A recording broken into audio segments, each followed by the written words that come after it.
life consisted of drugs, alcohol, and violence. Since I was a young boy, I was the person that your mother told you to stay away from, don't dare bring home. I used to hang out with an older crowd. I was the troublemaker of the neighborhood. Anything that needed to be done that was devious was my job. Back in 1987, on July 26th, I got the call that Scott had been murdered. Scott was my 24-year-old son, the oldest of three. I remember having the gun against Scott's head, and I knew if I pulled the trigger, he was going to die, and I was going to go to jail for the rest of my life, and it didn't matter, and I pulled the trigger. He died, and I went to jail. I knew that my anger was destroying me. It was keeping me from relating to people as I ought to, keeping me from doing my work. And I began to ask, is this what the rest of my life is going to be like? Am I going to be continuing to live with that same kind of anger that these people have?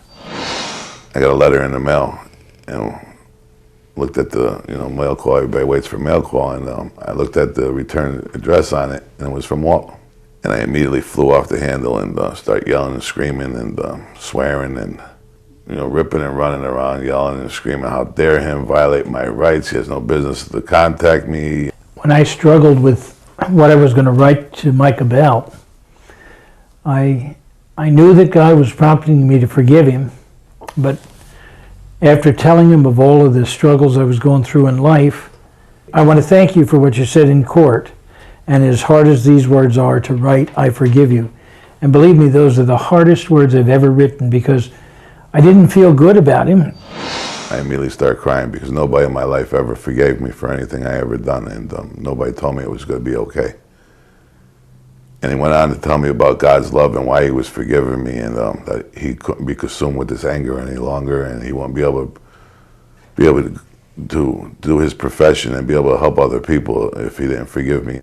But if I choose to focus my anger on Mike for the rest of my life, then he controls my life. And it's as they say in Alcoholics Anonymous, he's renting space in my head.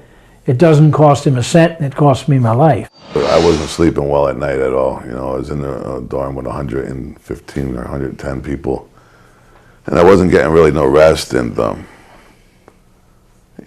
life was just like in chaos, and he told me that I needed to go pray for forgiveness, and like I said, I knew nothing about praying because I was far away from God.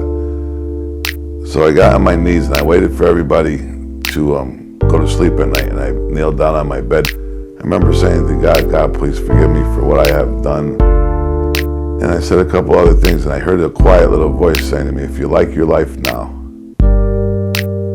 And I dove into the bed because I thought somebody was up, and I looked around and there was nobody awake but me.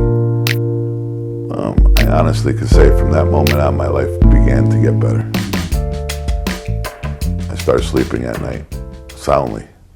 I start communicating back and forth with Walt through the mail, and back and forth we developed a friendship that is second to none. Mike and I are good friends today, and I'm pleased to see what God has done in Mike's life. I'm also pleased to see what God has done in my life regarding this whole issue, because I knew that I was dying spiritually and emotionally, and God has provided some healing in my life and some healing in Mike's life. I'm still accountable for, no matter how better I get, I'm still accountable for that act. I'm still accountable for taking that man's life. I think there are a lot of people who have never yet discovered the power of God to enable them to forgive. And they live with a tremendous amount of pain. I could have been that same person, but God prodded me until I was able to forgive. And I'm thankful for that. I feel sorry for people who can't, because they live with that pain for the rest of their lives.